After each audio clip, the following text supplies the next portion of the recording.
And good day, everybody. Welcome on in.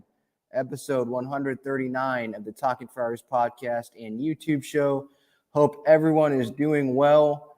If anyone's watching this, YouTube live show right now, you can see I've added some new graphics in there. And I've changed the color of the ticker and all that. So hopefully you guys like that. Again, hit me up in the comments as you're watching live here. I appreciate everyone watching live on the YouTube channel, watching on replay, on the YouTube channel. Make sure to hit that subscribe button to get those, subscriber numbers up so we can get some super chats coming, because I know some people want that. And so I think I need to get to 1,000 subscribers. So any way that we can get there, I truly appreciate it. And my main goal doing this show is I want to do this because I love communicating with Padre fans, and this show is for Padre fans. And so we can vent sometimes with each other. We can, be happy, with each other sometimes, and, talk about different trade proposals and all that. And so I really hope that everyone's enjoying the content that I'm putting out for you guys. And let's get right to it.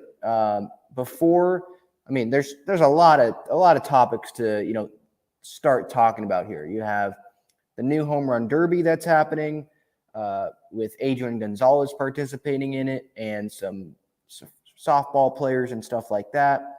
And it's a new format, which we'll get to, with raised platforms and shorter fences and stuff like that. We have MLB.com coming out with some really weird starting rotation rankings that I really disagreed with. Padres not even in the top 10. There's also Jake Cronenworth. MLB Network's doing their Shredder top 100 players list. And Jake Cronenworth, I think, is ranked really low compared to some other guys that I don't think should be ranked ahead of him. CJ Abrams is obviously a story. Him and Trent Grisham is a big story that's picking up steam the last couple of days that we need to, talk about because of reports about CJ Abrams potentially getting time in center field. Darvish being named the opening day starter. Nick Martinez, Chris Paddock, Blake Snell, they've all pitched the last couple of days, so we'll get into them. And some discouraging and encouraging performances. I think CJ Abrams' odds of making the opening day roster have definitely improved. So we're getting to all of that today. Again, leave your comments, subscribe to the YouTube channel. I appreciate everyone listening on Apple Podcasts, Spotify. You can find my work as well, gaslightball.com. Let's get right to it. So I like going into, chronological order in my notes here that I have written down here, just because I think that's best for the audience. I was working last night, so didn't have the opportunity to live stream. So if we're going to go chronological here, order from, the late or the events that happened the oldest time from the last time I recorded or went live to the earliest, which was the Padre-Dodger game that just ended, with the Padres getting smacked at Arizona Spring Training Complex. The first event is the MLB New Home Run Derby. Major League Baseball announced on Wednesday that they're putting together a competition called Home Run Derby X, and that will be played later this year, different locations across the globe. 4 teams are being represented, big market teams, as you probably expect. You got the Cubs, the Dodgers, the Red Sox, the Yankees. Those 4 teams, they will have different members in those teams. Each team will have 1 former player, 1 prospect, 1 softball player or women's player, and then 1 content creator. Now, I looked up the content creators because I didn't know who the heck they were, and I thought that they were going to be like team-specific content creators. I thought that would have been cool, but I guess they're not. I looked at like their profiles and their Instagrams, and I don't really see baseball there in their content, so I thought that was weird. But for Boston, according to MLB, they have Johnny Gomes as the MLB legend. Like a lot of these names that are participating aren't really legends, but they have Paige Halstead, Liv Cookie. The Yankees have Nick Swisher, Erica Pianstellelli, Stefania Heredias and Daniel Corral. The Cubs, Giovanni Soto, he's the player. Alex Hugo, Spencer Owen. The Dodgers have Adrian Gonzalez, who's their Dodger legend, even though he's not a legend. Ashton Lansdale and Youngie Kwak. So a lot of names. I think they didn't really do well in terms of name recognition. Now, maybe some former players didn't want to participate in it, so that might have held it back. But I would have thought that they would have put together some better names here. My Uncle Nick here comments, Home Run Derby X equals trash. Yeah, I kind of agree. They have raised platforms, elevated mounds, elevated home plate. The fences are smaller. It's up to 320 feet to center field. There's 2 targets 160 feet away from home plate and beyond the outfield fence. And so I guess if they hit those targets, they get points. The locations, London, Seoul, Mexico City, and the opposition also will have defense in the outfield, so they can earn points now by catching balls that aren't hit over the fence in the air. If they catch those, they get points. So it's definitely, I guess, Major League Baseball is trying to attract more audiences and all of that, and definitely try to, appeal maybe to the younger audience. But I mean, I'm 19 years old. This doesn't really appeal to me, to be quite honest. So I wanted to touch on it, but didn't want to spend a whole lot of time on it because I think they could have done better in this. If they're really going to try and do this Home Run Derby X, I think they could have done better with it. But that's just me. Again, if your thoughts on Home Run Derby X, give me your thoughts in the comments. Amateur Derby, lame is what Zach says. I kind of agree. Like I mentioned, I think they could just do better. I think with the players, with the content creators, at least make them baseball content creators. Some of the more famous guys, I think they'd be willing to do it, obviously. So I think they could have done a better job. But let's move now to Padres. This is what we want. This is what people care about, obviously. And let's get to now MLB.com. Their rotation rankings, they released those. Their best top 10 starting rotations in Major League Baseball. They have the Padres as 11th in the honorable mention category. The top 10 are the Mets, the Brewers, the Blue Jays, the White Sox, the Astros, the Giants, the Dodgers, the Braves, the Yankees, the Phillies. Those are the top 10 ahead of the Padres. I think they had the Marlins as an honorable mention in there. And I get the Mets, I get the Brewers, I get Toronto, I get the White Sox, I get the Giants, I get the Dodgers maybe a little bit, I get the Braves, I get the Phillies to a degree, Zach Wheeler, Zach Eflin, who I think they have Kyle Gibson as well. But there's 2 teams that I kind of have an issue with, and that's the Astros and the Yankees. The Padres rotation has, maybe this is just me latching onto the names in the Padres rotation, but the Astros rotation, they have Luis Garcia, Jose Urquidy, and Jake Odorizzi. Those are 3 of the notable names in the rotation. They're projected, all 3 of those are projected to have ERAs over, or at least 4 or over in 2022. Jose Urquidy, Luis Garcia, and Jake Odorizzi. Remember, Jake Odorizzi barely got a deal with the Astros. Like, it didn't seem like anyone wanted him when he was a free agent coming from the Twins. And then the Yankees side of things, their 4 and 5 starters are projected to have a 4.44 ERA or worse. So maybe that's me also recency bias looking at Nick Martinez and him looking pretty good, against the Dodgers, and then his last spring training start that he pitched yesterday where he didn't give up a run, 4 innings. He might have given 1 run, but maybe that's my recency bias there. But for me, like Darvish, he's a Cy Young caliber pitcher. Snell, if he pitches like he did in August, he's a Cy Young caliber pitcher. Musgrove is getting better every single year. Clevenger, former All-Star caliber pitcher. And when he was with the Padres before he got hurt, he was pitching like an All-Star caliber pitcher.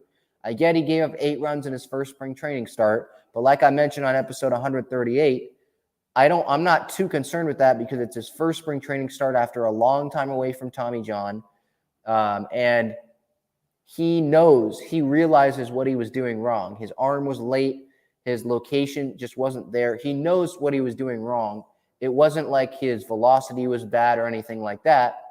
He just knew that his arm was late. He just didn't have a great day mechanically. And so I'm encouraged by him at least knowing what he's doing wrong and that he can fix it.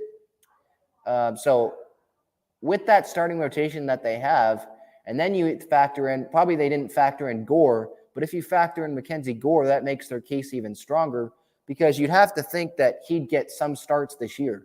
If he's continuing to be in big league camp this late into spring, you have a week till opening day. If he's continuing to pitch well, giving up, 2 runs this spring so far, not walking as many guys, and he walked his first batter in his last appearance. So it took a while for him to walk someone. So comparing to last spring training and comparing to last season in El Paso, he's doing miles and miles better than he was. And so you add that in there. Paddock's looked pretty good. Weathers has looked okay. You had Martinez, who's looked really good. Darvish has looked really good. Musgrove, I'm not worried about him. Clevenger, I'm not too worried about him. Snell, I'm more worried about him, and we'll get to him. But even if you take him out of it, that's 4 out of the 5 starters that I would be pretty confident in going into the season. And then obviously, like I mentioned, you add the piggyback role of Gore or Weathers, Paddock, guys like that. And I think they should be ranked ahead of the Yankees and the Astros. Who is the Yankees' 5th starter right now? Does anyone know in the chat? Let me know if you know who the Yankees' 5th starter is. They have Garrett Cole, who's come up ridiculously small in postseason games and late in the season last year. And his numbers were really bad compared to when he was still allowed to cheat. After they took away the spider tack, his numbers weren't as good. He choked in the wild card game against the Red Sox. And then who's next? They have Luis Severino. He's already dealing with general body soreness, so that's a concern for them. Jameson Taillon. Okay, he was okay last year, but he still dealt with injuries last year. And so I'm just not as sold on the Yankees rotation as MLB.com is. And I think, and again, maybe it's just me being a Padre fan or being attached to the names, but I still think that they have the track record that they should be put ahead of the Yankees or the Astros in the starting rotation list. There's a lot of teams there where obviously they have a good argument over the Padres, like the Mets, like even the Phillies or the Braves or the White Sox or the Dodgers. I could buy that. But the Yankees and Astros, those were where I kind of took issue. So I think the Padres should be a top 5 rotation in that MLB.com list. But again, these projections, these predictions, these rankings, they mean nothing at the end of the day. They're just fun talking points, but they mean nothing at the end of the day because we saw the Padres being ranked as the best rotation last year according to Fangraphs. And then what happened? They were one of the worst rotations at the end of the year because they had Vince Velasquez and Jake, let me fake a hamstring injury, Arrieta as their starters. So they had Reese Kinnear starting games, nothing against him, but he shouldn't have been starting games, when we went into the season. And Zach comments in here, makes a good point here with the Yankees and Astros. Their rotation's top heavy. I agree with you. Padres have a great 1-2 punch and a lot more depth. They do have a lot more depth, yeah. And then Uncle Nick, he says, have they announced the first home game starter? Not yet. I would assume it's Musgrove, but we'll get into that. Darvish was announced the opening day starter on April 7th in Arizona. And I think it's smart for that to happen, obviously. He's the best starter in the rotation. And I think it's smart for Musgrove to pitch game 3 because then you can have Snell and Clevenger pitch in between guys that are built up. So you're not having back-to-back or back-to-back-to-back bullpen games. So I think that's the smarter scenario, and we'll get more into that. So that's the starting rotation kind of issue that I had there with MLB.com's list. Moving on now to a trade the Padres made. A.J. Preller acquired an infielder. He's not going to start. He's not going to be with the team probably for the next couple years at least. Who knows if he's going to even have a role on the Padres if he makes the big leagues. But on Wednesday morning, the Padres acquired Curvin Pichardo and cash considerations from the Phillies for reliever James Norwood. Norwood was DFA'd earlier this week. Kervin Pachardo will be at San Diego's rookie ball affiliate. And what we're getting out of Pachardo from the Phillies organization, infielder, probably shortstop. Preller loves getting his shortstops and stockpiling shortstops. And then, we'll just see where they are when they get to the big leagues. That seems like his philosophy, which I don't really disagree with, to be honest. But Pachardo's 20 years old, got up to high A in 2021. He hit 2 home runs in 35 games last year, walked 28 times, 476 on base percentage, and 942 OPS. So what we're getting out of Pachardo, at least right now, is not a whole lot of power, but it seems like he's getting on base. He knows how to walk. So seems like an Adam Frazier type bat, how Adam Frazier was with the Pirates before he came with the Padres, in terms of average and in terms of on base percentage and not much power, stuff like that. And so this is a name maybe you want to keep watch on. I'll probably keep watch on it, but he's not like a top 10 prospect, I don't think. And it'll definitely be years. He's years away, definitely, especially when he's 20 years old and he'll be in rookie ball, to start the season. So that's the trade that they made on Wednesday morning. Now, next topic, getting to Jake Cronenworth. He was, I think, snubbed. Now, when you think snubbed, it's usually someone that doesn't make a list, right? Someone snubbed from the All-Star game. They're snubbed because they didn't make the All-Star game, right? I am saying Jake was snubbed in MLB Network's top 100 list that they're putting out right now. In terms of that, I don't think he was ranked high enough. I think he was ranked too low. Okay, so just to lay this out first, MLB Network has the shredder thing. It's like a lot of analytics. They use numbers. Supposedly, it's not a person deciding or a group of people deciding a list. It's a bunch of numbers deciding who are the top 100 players in the league right now. And so the shredder, that's what it's called. They're putting out the top 100 players right now. And Jake Cronenworth came in a couple nights ago on MLB Network. He came in ranked 73rd in Major League Baseball. Coming off an All-Star appearance, he's the second best player on the team offensively right now when you take into account Tatis is hurt. 73rd on MLB Network's top 100 list. And so I have some issues. I have 4 players that you can make an argument, I think, that should be ranked below Cronenworth, meaning Cronenworth should be ranked higher than them, closer to number 1 than these 4 players. And the first one that I'll start out with is Randy Arozarena, the Tampa Bay Rays. Randy Arozarena is ranked 71st. He had a lower 2020 WAR and lower 2021 WAR than Jake Cronenworth. Jake drove in 11 more runs last year, or I think 11 more runs combined in these last 2 years. Yes, Randy had that great postseason in 2020. But Jake, I think, his versatility, his production, was Randy Arozarena an All-Star last year? I don't believe so. Jake was. Jake had a better WAR last year, better WAR in 2020. So I think he has a very good argument with the WAR, with the versatility, to be ranked higher than Randy Arozarena. Another player is Anthony Rendon. Now, Angels fans might not like this, but Anthony Rendon is ranked 70th according to MLB Network. He had 15 fewer home runs than Jake had in 2021. He didn't stay healthy, which I think should come into effect. And he had a 0.7 WAR because he didn't stay healthy. Now, I get that he has the track record of success, more success in the big leagues, more years in the big leagues than Cronenworth does.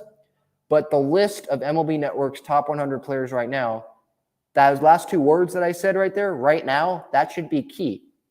It's about right now. It's not about who the top 100 track records of guys in the big leagues right now. It's the top 100 players right now. And if you're saying right now that Anthony Rendon's a better player than Jake Cronenworth is, when you look at the stats and who's been able to stay healthy, versatility, they're on a winning team, they're helping their team really win. I'm sorry, Anthony Rendon is not the better player right now than Jake Cronenworth is. Has he had a better career? Of course. He's won a World Series. He was one of the best third basemen in baseball, that last year with the Nationals, and he might still end up being at the end of this year. But if we're going into this season and saying right now, it's Jake Cronenworth, I think he should be higher than Anthony Rendon, who's 70th, when Jake's been able to stay healthy. Remember, he filled in 2020 because Hosmer got hurt. Cronenworth stayed healthy. He's played first. He's played second. He's played short. He played short last year when Tatis was hurt. Guess what? Rendon was hurt. He didn't play third or play short or play another position when someone else was hurt. He was the guy that was hurt.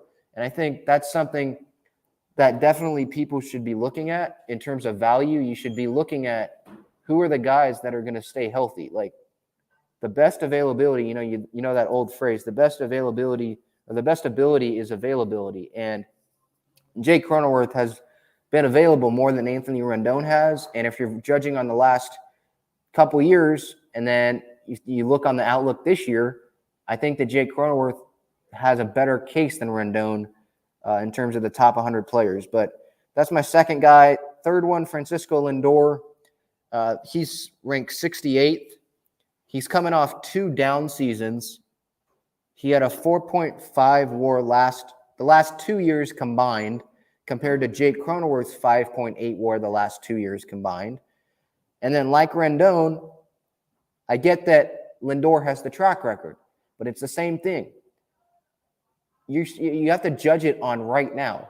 Lindor was one of the best shortstops in the league a few years ago. And you can make the case that he still is, but I'd put Correa ahead of him right now. I'd put Tatis ahead of him right now. I know Tatis is hurt, but at least if we're talking, ability, I'd put Tatis ahead of him right now. So him, Tatis, Correa, Trey Turner, I'd put ahead of him. Corey Seager even I'd probably put ahead of him. I know he got overpaid by the Rangers, but I'd still put him ahead. Who else? Brandon Crawford, I'd think about. He didn't deal with the New York fans very well last year. He was slumping. He got in that fight with Jeff McNeil. I know Tatis got in a fight too, but that was not a good look. He just has not lived up yet to that money that he's gotten with the Mets so far. And again, just my main argument, it's kind of like the Anthony Rendon argument. You're supposed to be looking at who the best player is right now.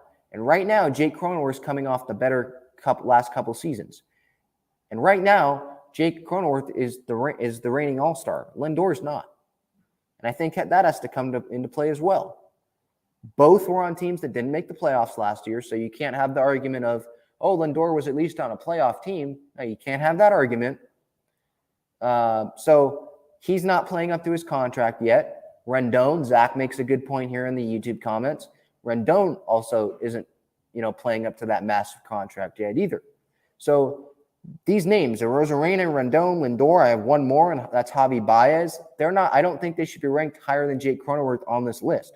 Javi Baez is 67th. I think he has the best case to be ranked ahead of Jake Cronenworth over those other three, Lindor, Rendon, and Arozarena.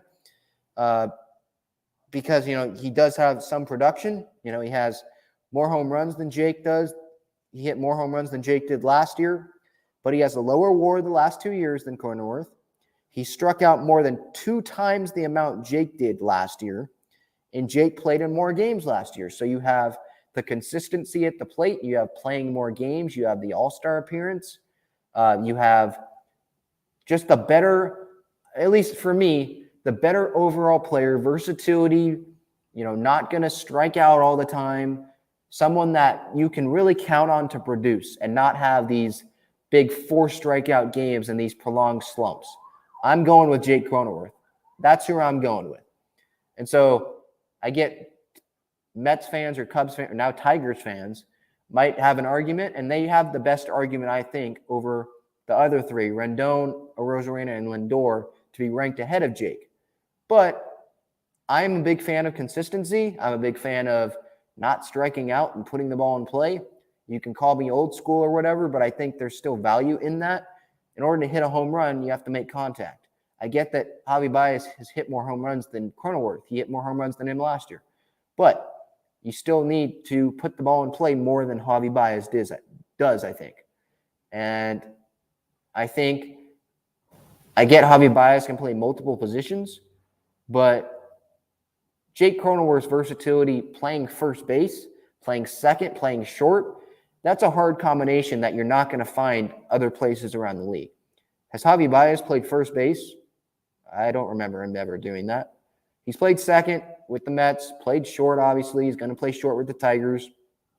But Cronenworth's versatility is a big reason. I think that should be a big aspect that people should be looking at in terms of these lists. Now, is the Shredder looking at those projections and all that?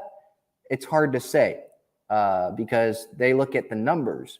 Now, you could make the argument, I would make the argument right now, that there are numbers that tell you Jake Cronenworth's versatility. You look up his splits, it shows you the amount of games that he's played at each position. And that's just, you can't find that much versatility in those other three guys. You can't find a higher WAR in those in Lindor and Rendon and a Rosario, you know? You can't find that. You can't find Baez having a higher WAR than Cronenworth the last 2 years. So those would be my four guys that I saw that I'd put below Jake, and I think Jake should be ranked higher than them. But go ahead, give your thoughts on those three players if you agree with me. And I'd love to hear some back and forth interaction on that topic. But let's get to the next topic now. All right, let's get to the next topic. And that is the C.J. Abrams outfield conversation. C.J. Abrams obviously came up as a shortstop, was drafted as a shortstop. But Bob Melvin told the media yesterday, on Wednesday, that he's thinking about giving C.J. Abrams some reps in center field as a backup center fielder to Trent Grisham.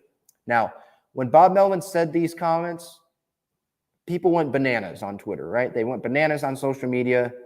Are they going to trade Grisham? Oh, what does this mean? All that sort of stuff. But they left out, or at least most people left out the fact that before mentioning Abrams, he said that he might get a look at Wil Myers in center field. And Will has already played center field before in the big leagues. So to be quite honest, it feels like I'd put Will playing center and being the backup center fielder higher and more likely than CJ being the backup center fielder right out of the gate because he's played there before. Because you can, move Profar to right or put Beatty in right. Or if Mazzara makes the team, have him in right or left, something like that. I think those are options. You can have Alfaro in left, worst case scenario. I know that's not going to happen. He's a catcher. But that's another option.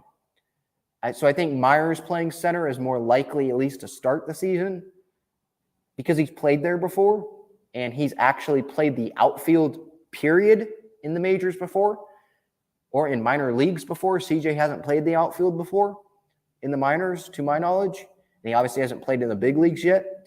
So I would think that we shouldn't just assume that CJ right out of the gate, he's going to go play center field.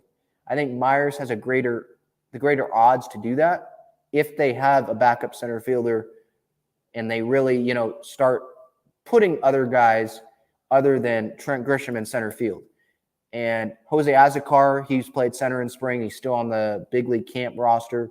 I don't think he makes the team because they picked up Matt Beatty. And I don't think he was going to make the team even before that. I think Mazzara would have made the team. But I do want to touch on the C.J. Abrams possibility. And I think Melvin at least mentioning this, I think C.J. will get time this spring at some point in center field, late in games, something like that, or at least on the backfields. in defensive drills, have Grisham, talk to him about it a little bit. I think Christian Macias is working with the outfielders a little bit there. So I think that you'll see Abrams there at some point. But I don't want to really focus on CJ Abrams as the center fielder right now. I'm focused on what those comments that Bob Melvin made, what that means for CJ Abrams and his likelihood of making the roster. And I think Bob Melvin's comments about saying, at least toying with the idea of having CJ Abrams in center or in the outfield, as a backup even, that increases his odds of making the roster. And there was another move, by the way, that has also increased his odds that we'll get to of CJ making the roster. But if Melvin, and I said this on my reaction episode yesterday, I worked yesterday so I couldn't, go live or record or anything. So that's why I did my reaction there yesterday. In my reaction, I was talking about how Bob Melvin, even toying with the idea of CJ playing the outfield, being a backup outfielder. In order to be the backup outfielder, a backup center fielder, he has to be on the major league roster.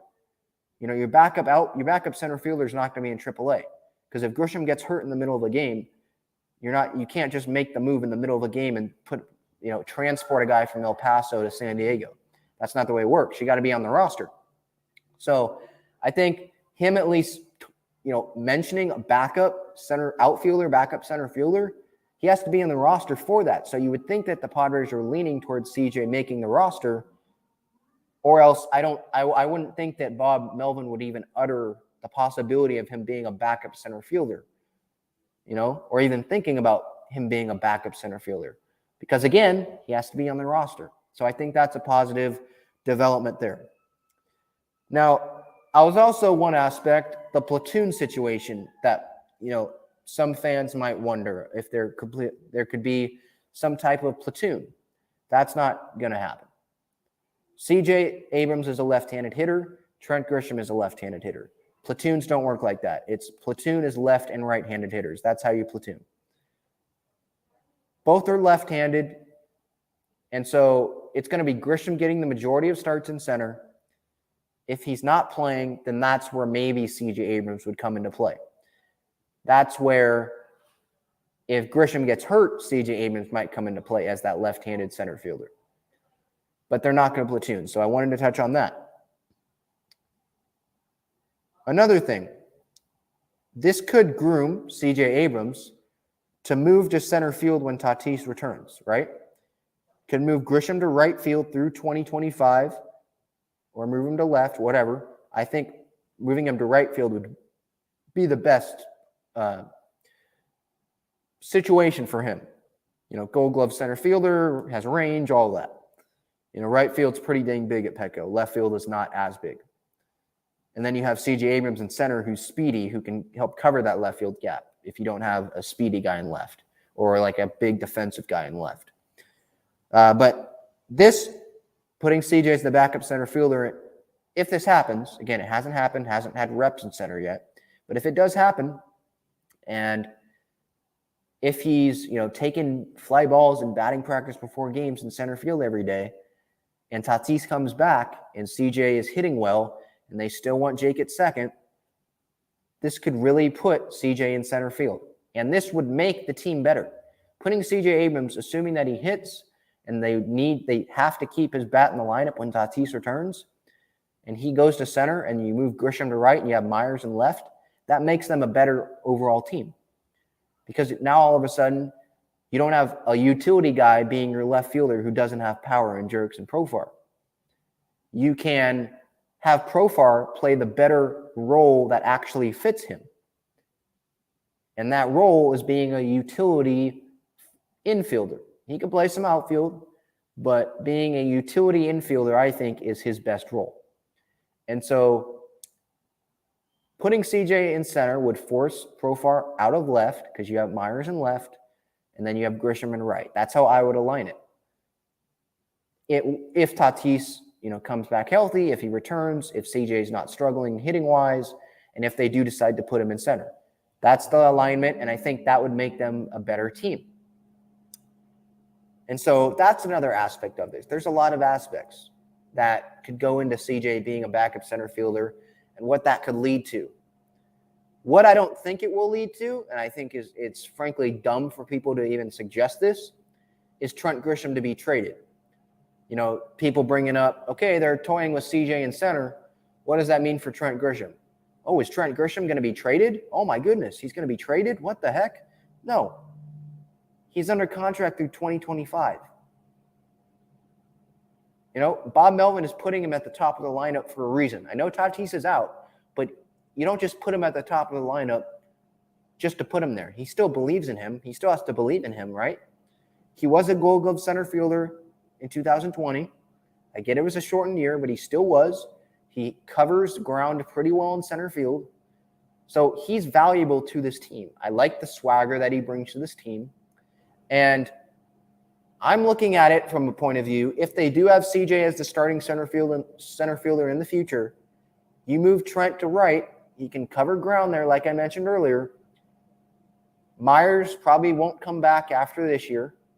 And you could put Robert Hassel III, their top prospect, in left. An outfield of Hassel in left, Abrams in center, Grisham in right. That's appealing to me. I would love that outfield, to be quite honest. Because Hassel has the opportunity to be a 5-tool player. Abrams has the possibility to be a 5-tool player. And Grisham is probably a 3.5 maybe tool player. I like his arm, but it's not like amazing, I don't think. He has range. He has the fielding tool. I think he has the hit tool overall a little bit. So I think 3 to 4 tool player is Grisham. That's a good outfield, I would say. When everyone develops, I think that's a good outfield. You have Matt Beatty, probably under contract, I think, next year as well. So he could be a bench outfielder going into next year as well. So that helps. You still will have Profar under contract because there's no way he's opting out of that last year of the $7 million he was given per year from Preller, which was an overpay, obviously, and not really working out that well. So you have options. I like that outfield, placement and situation there in the future. And I think that's really what you could be looking at. Trading Grisham, and let's get back to that trading Grisham topic. What I'm curious about, and you can let me know in the comments here, where would Trent Grisham go? Where would he be traded? In what deal would he be traded? What would the Padres get back in a Trent Grisham deal? Is this the time that you would really trade him coming off a, step back year in comparison to 2020?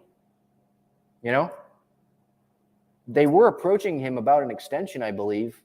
I think it was at the middle of last season, if I remember correctly. I think, or it might have been before last season, I forget. But they were approaching him at some point about an extension.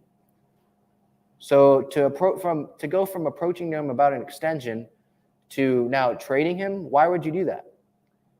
Now, if you're going to tell me that they can include Grisham in a deal, and it's like Grisham, Campusano, and they get back Bryan Reynolds, I'd be more open to it.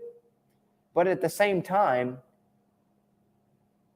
if you get Bryan Reynolds, and that's the topic we'll get to here with the whole reported interest in him, if you get Bryan Reynolds and you give away Grisham and Campusano, let's focus on the Grisham part of that.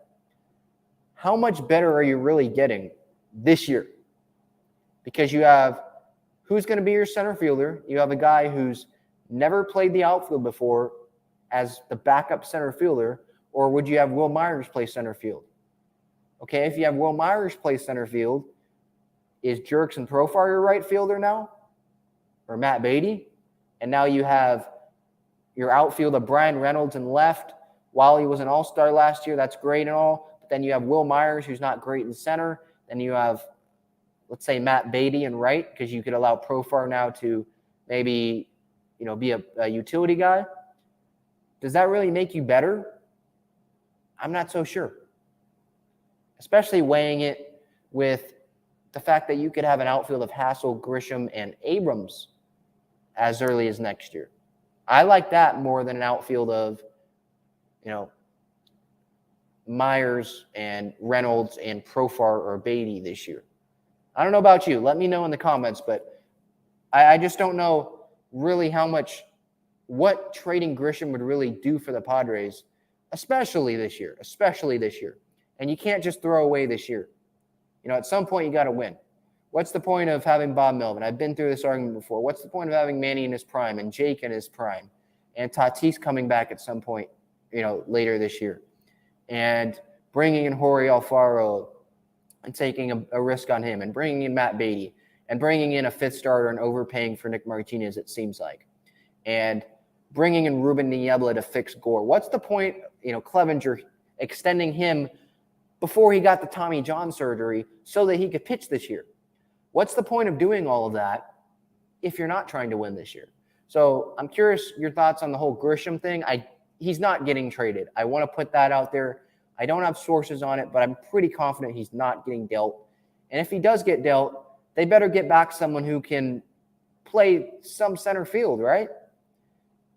I mean, I get CJ's athletic and all, but he hasn't played one center field game in spring training yet, and we're a week away from opening day on April 7th. So, and then Bob Melvin is even saying in his press conferences, Grisham's going to be the starting center fielder a lot of games, essentially saying that, and that he's going to be leadoff. It seems like that's where he's going to be. It seems like if the Padres are going to go anywhere, Grisham having a bounce-back year is going to be very important to that. I just don't, like I mentioned, I just don't know really what that accomplishes, trading Grisham. Maybe I'm off on this, but we'll see. Zach in the comments here, let's get some comments. Zach says center field is difficult position to play, and I agree. That's why putting CJ Abrams out there immediately like that, and if you trade Grisham, that's very dangerous to do. And Will Myers, he's kind of struggled in center. And they don't have a backup center fielder right now.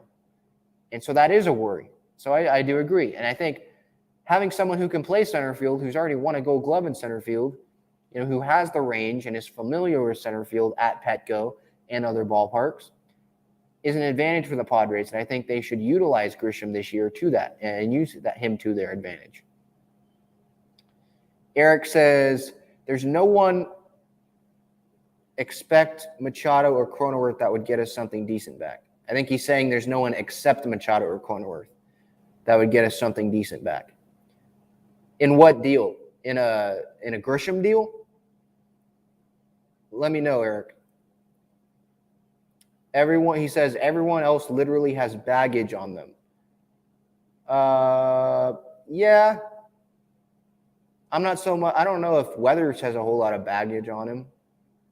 But I know that you're talking about like big starting caliber impact players. But yeah, I understand. Let's see. Eric says, honestly, how the F is Preller still running things? How many bad deals and contracts is it going to take for Preller to go? Well, he's still running things. I'll tell you the question right now. I'll answer that right now. He's still running things because Peter Seidler believes in him. He has a lot of faith in him. He said multiple times on the radio, in press conferences, that he doesn't believe it's we must win right now, this year type of season. That's not the mentality that he has. He's already said that multiple times leading up to this season. And so if they miss the playoffs, I'm sorry, that's going to be really hard for Preller to keep the job, regardless of what Seidler has said before this season. But let's say they make the playoffs, they lose in the wild card series or something like that. I don't know. I'm still leaning towards I think that Seidler's going to keep Preller. I think that he's still going to keep Preller and look at the optimistic side of you and say he's the one that traded for Tatis, and he's the reason why we have the most season ticket sales ever, because Tatis is a big part of that. He's the one that was willing to go, invest want to go spend 10 years, $300 million on Machado. He's the one at the winter meetings, and it was up at like 3 a.m. or 6 a.m, or whatever that Athletic article was a few years back, phoning Josh Stein and saying, hey, let's go get Manny. He was the one that did that. He was the one that traded for Jake Cronenworth. He was the one that traded for Grisham. He was the one that traded for Joe Musgrove, who now has the first no-hitter and only no-hitter in Padres history, and brought me and other fans probably the closest moment we've ever felt to winning a World Series. You know, he's done that. It seems like the CJ Abrams draft pick is going to work. It seems like Mackenzie Gore, that draft pick, actually is ending up to work okay. You know, it seems like he finally got it right with the Bob Melvin and Ruben Niebla hiring. He thought out of the box on the Ruben Niebla and Bob Melvin hirings when no one even had Bob Melvin as a thought to be the manager. So I think Seidler's going to go at it from that optimistic point of view, you know, even if they don't, you know, make the NLCS or something like that, or at least win, or at least, you know, make it really competitive in the NLDS if they have to play the Dodgers or someone like that. So I think that's why Preller is still running things, because Seidler has faith in him. He just signed an extension before last year, too. That's something to look at. And you mentioned the bad deals and the contracts. That's also the pessimistic view, but I don't think that's the view that Seidler's looking at it from. Because, quite frankly, Seidler's the one that is giving Nick Martinez $25.5 million and giving Ha-Seong Kim $28 million and giving Profar $21 million.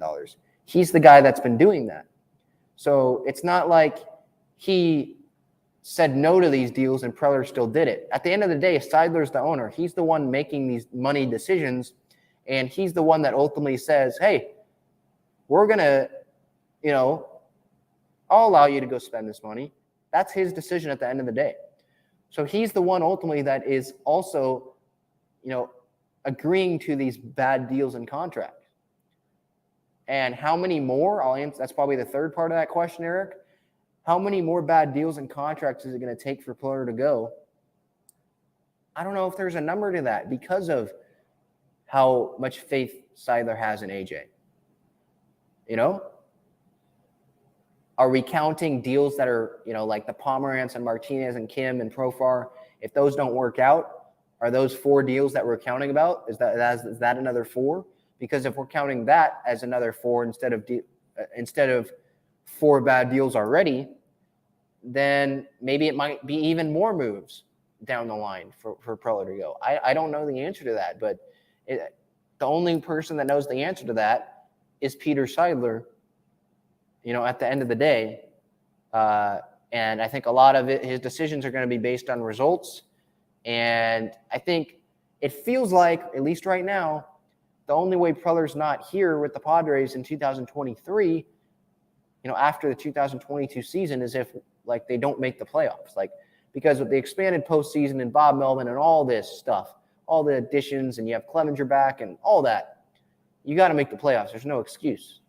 So if they miss the playoffs again for a second straight year, when this is supposed to be their prime window of contention, yeah, now we definitely have a problem.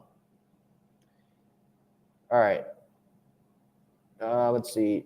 Zach says Grisham, Campusano, and Paddock for Bryan Reynolds doesn't make the Padres any better. I agree.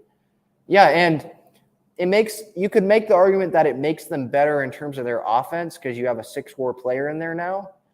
But that center field's a big deal. It's a big deal. And they don't have a backup center fielder right now to just go take Grisham's spot if he gets traded. You know, and then you lose Paddock, a depth option. Now, I'm not saying that, look, don't trade Paddock, you know, for Bryan Reynolds. I'm not saying that. I'm saying you have Grisham in there as well. And so I'm already out on trading Grisham in there with Campusano and Paddock when you could have Robert Hassel III be your left fielder next year if you want, right?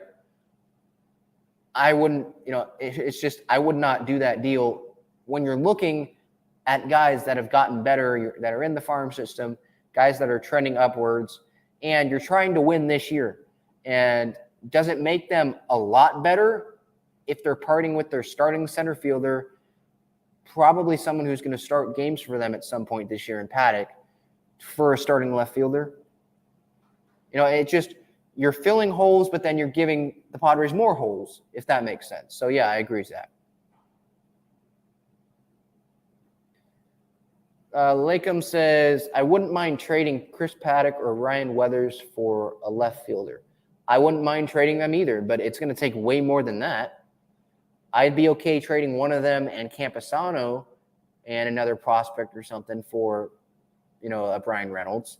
But no, it's not going to be just one of those two, or both even.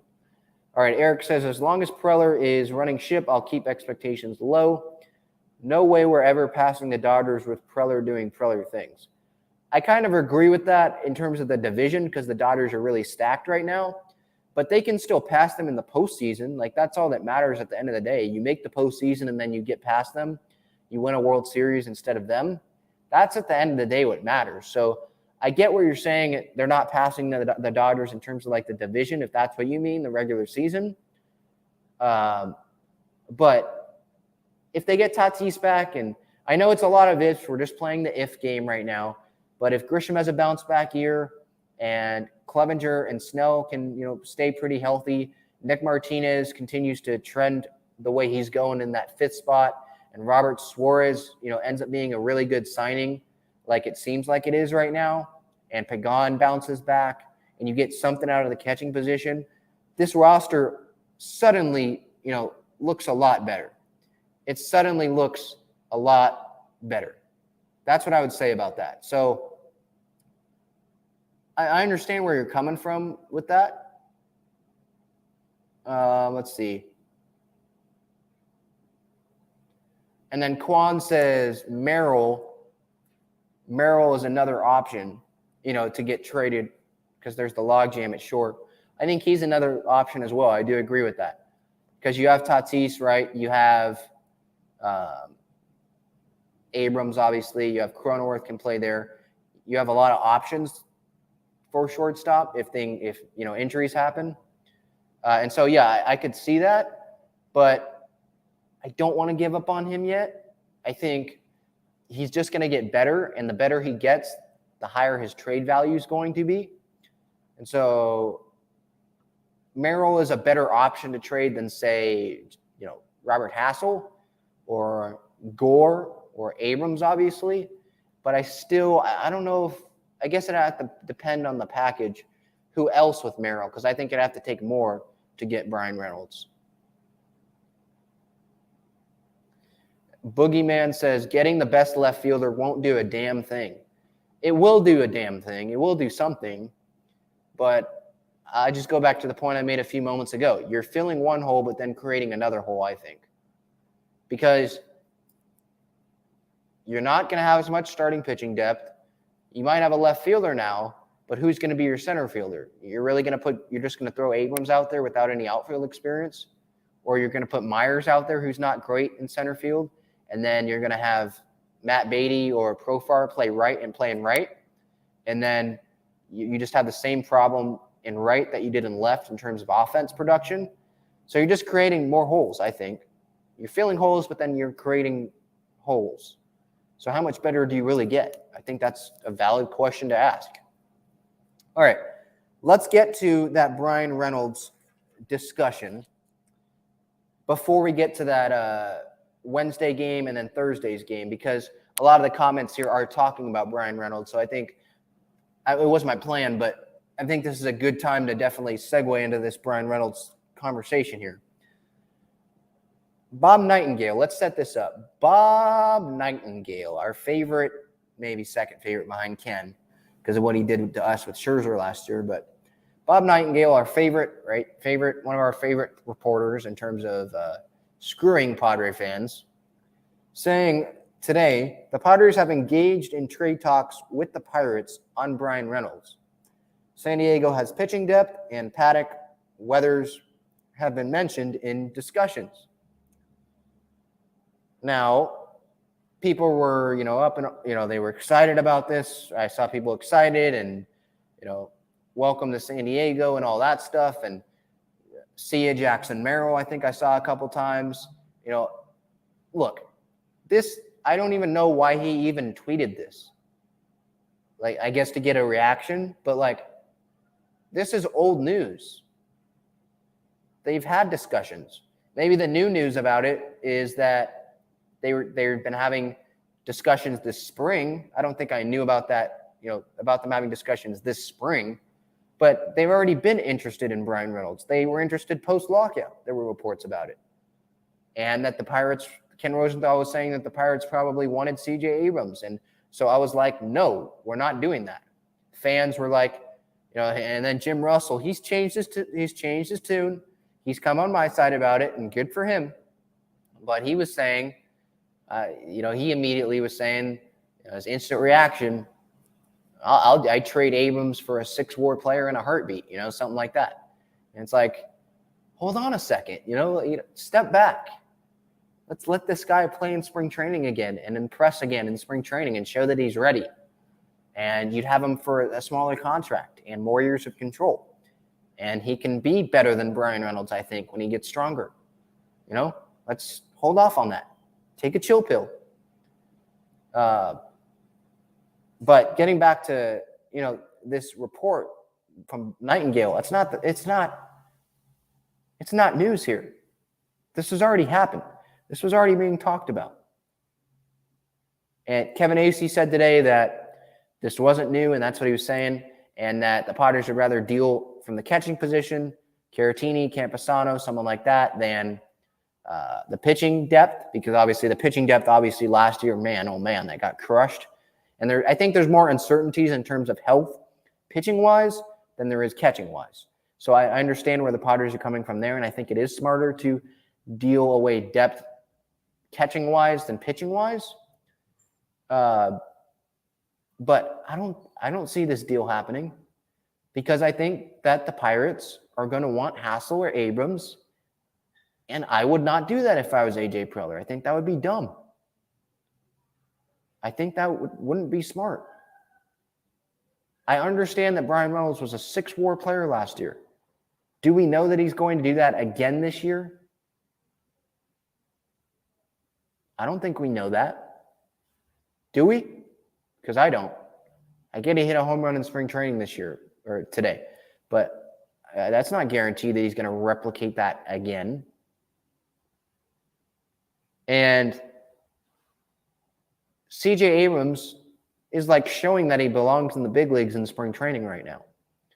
And I think he's more athletic than Bryan Reynolds is. I think that has the potential, real potential, to be a better player than Bryan Reynolds is. So we can get all caught up in, Bryan Reynolds was an all-star last year, 6-WAR player, yada, yada, yada. I understand. He's a great player. But at what point are you really getting, it's hard to phrase this. At what point are you going to be getting worse by making this deal? I don't want to say that they're getting worse this year if they acquire Bryan Reynolds. But if they acquire Bryan Reynolds, I'm sorry, but for me, they're going to have to get rid of Abrams or Hassel. They're going to have to deal one of them. And those two guys could be 2 or 3 outfielders for the next 6 years, starting next year. And so at what point are you really sacrificing your future for right now? And I know it's time to win right now, but you can make moves before the deadline. Maybe not have to give up as much, right? Because you're going to have them for less time. But I don't know. Let me know in the comments. Are you all in on Bryan Reynolds? Because I'm in on him as the player that he is. But I just cannot get attached to the return that the Pirates would probably be getting. I just can't. There's something about it where it really feels like this is a Trey Turner type situation where you give up C.J. Abrams and that is not going to work out well. You're going to regret it. You give up Robert Hassel III, I feel like you're going to regret it. And now I might be the only one. I might just be talking to a brick wall and some other people don't believe in Hassel like I do. But I talked to Kevin Charity and Matt Frogers, who knows more about the prospects and the farm system and how Hassel's doing more than I do. I think they were at spring training at the start of minor league camp this year. And he's projecting Hassel to be that 5-tool player. And great plate discipline, and could be the center fielder of the future for the Padres. Or move over to left. Who knows? I just don't. I'm going to keep going back to this. I'm just not sold on getting one player back, Bryan Reynolds, and having to give up a player who could be better in long term than Bryan Reynolds. And then you'd have to get worse this year in terms of pitching depth. And then, Campusano, when you might be able to deal him for something that you need later in the year, something like that. So let me know in the comments. But those are my thoughts on Bryan Reynolds. Campusano, by the way, if they part with Campusano and they put him, try to include him in a deal with the Pirates, I don't see how Campusano fits with the Pirates, because they literally just drafted, what's his name? They just drafted Henry Davis last year, number 1 overall as a catcher. So he's their catcher of the future. It seems like an Adley Rutschman situation. So they're not going to trade for a catcher when they have Henry Davis coming up. You could say Campusano DHs, but they're not trading a 6'4" player for someone who could DH. That's not happening. So would they say, yeah, sure, we'll take Campusano?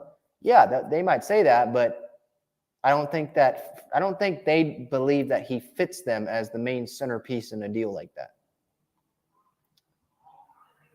Quan Pham says, yeah, Gore and Abrams are keepers. Quan says, I hate Bob Nightingale. He seems to like to mess with Padres fans.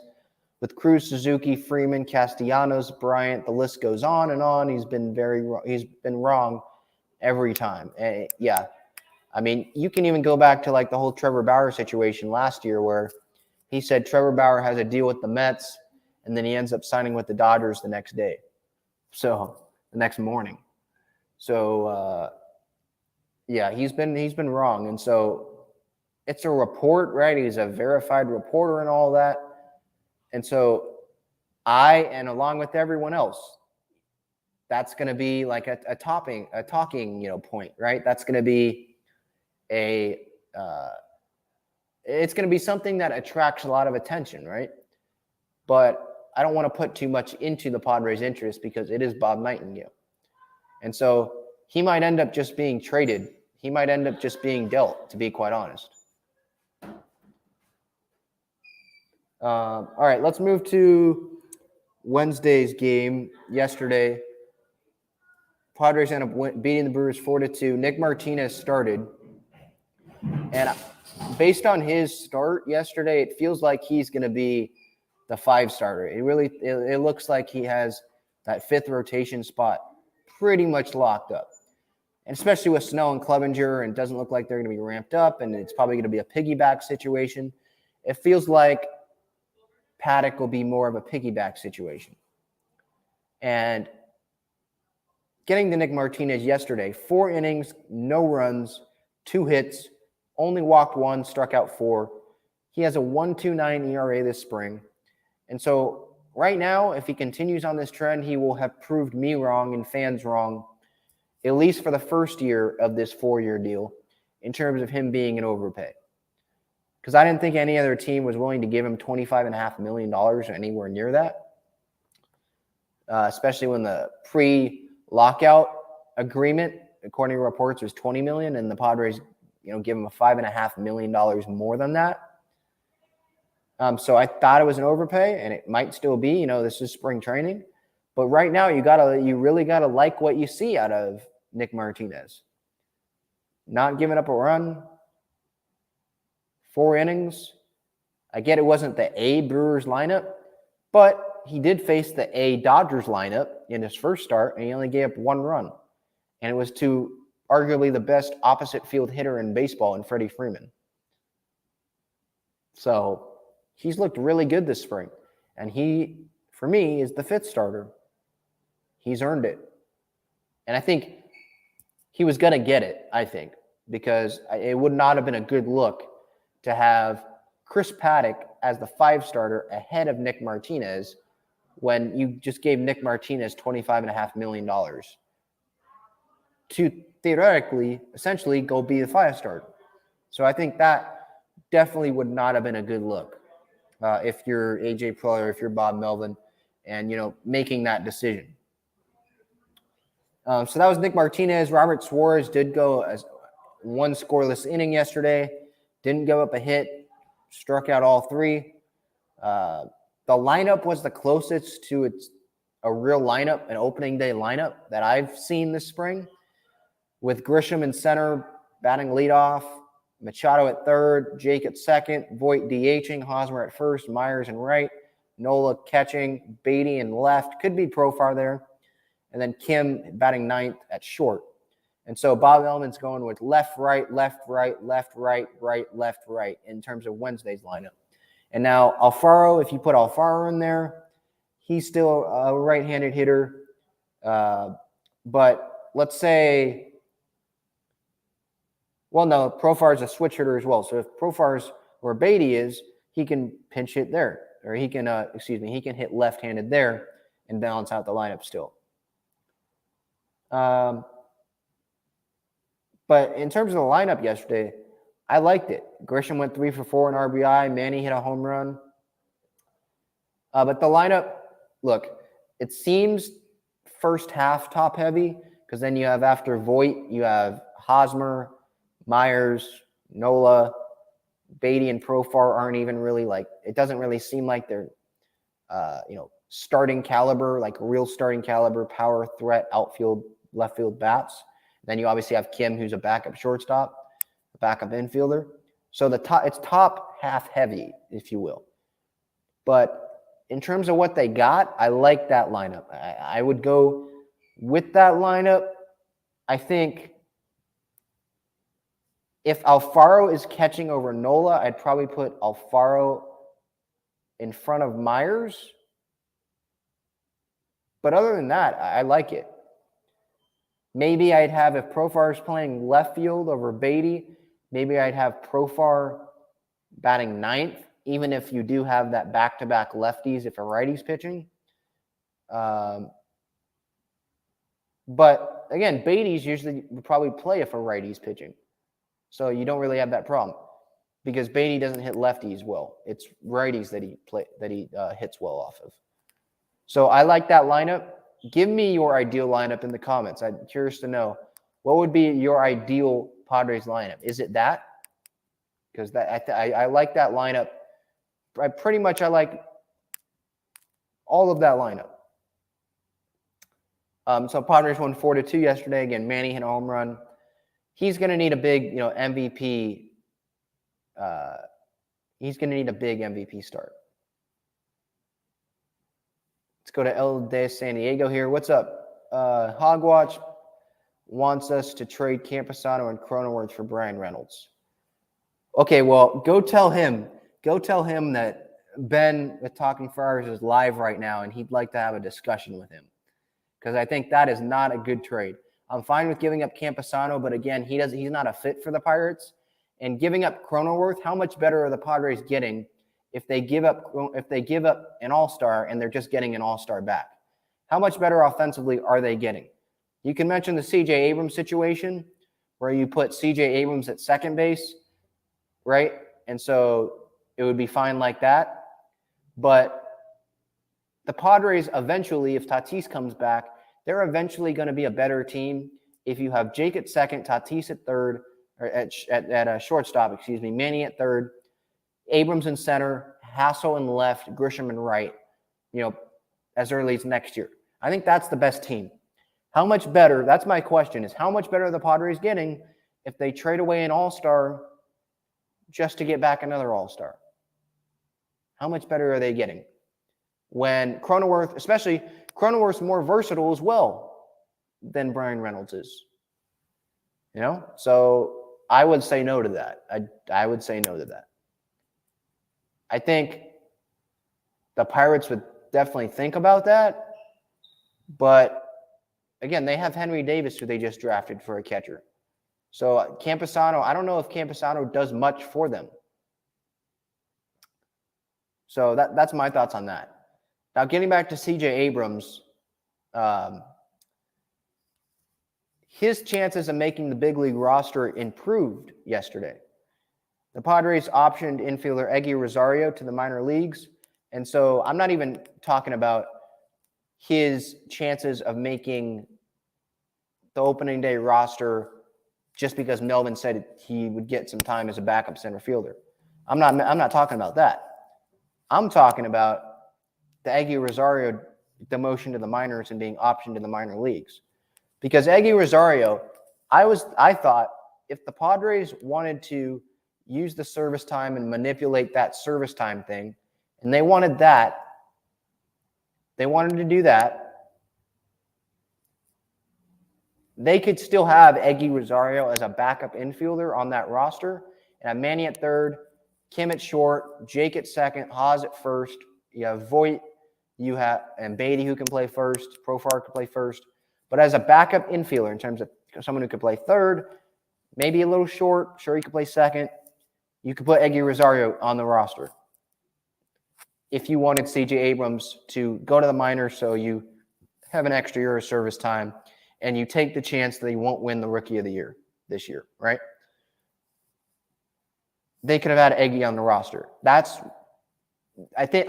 Before that happened yesterday, I thought they were really considering that. I thought that would have been a real possibility. But now that he's not on the roster, CJ is going to make the roster. Because what other options do they have? What other options do they have in terms of backup third, short, and second baseman? Or, excuse me, let's just keep it to backup shortstop and second baseman. Who else do the Padres have on the bench right now going into the season? With Eguy optioned, CJ is the only guy. Profar is the left fielder.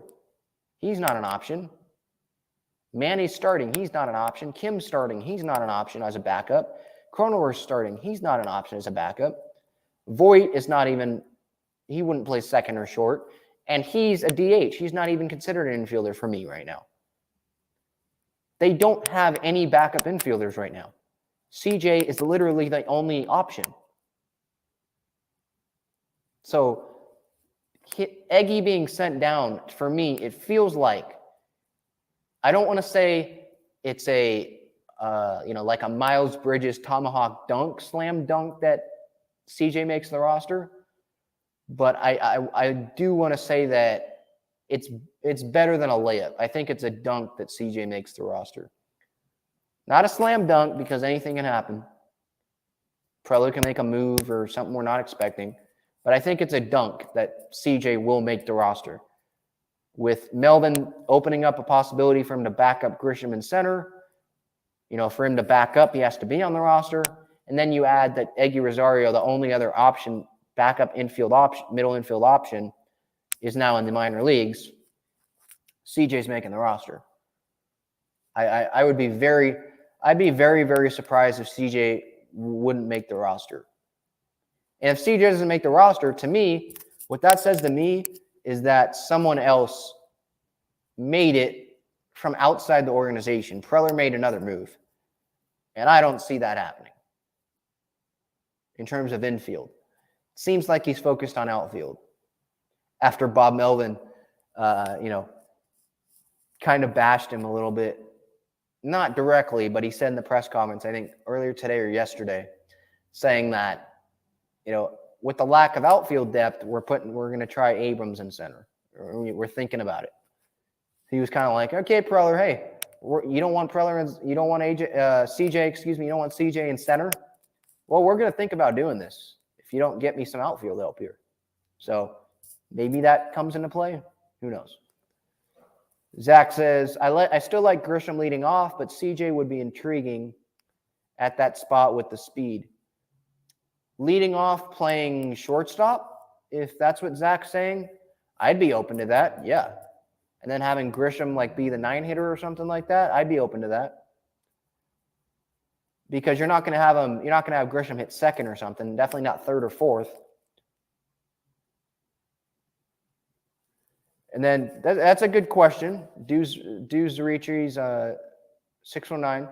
If Abrams isn't starting, does it make sense to have him getting at-bats every so often? You're right about that. But I'll go back to my point that I just made. What other options do they have? They just sent Eguy Rosario down.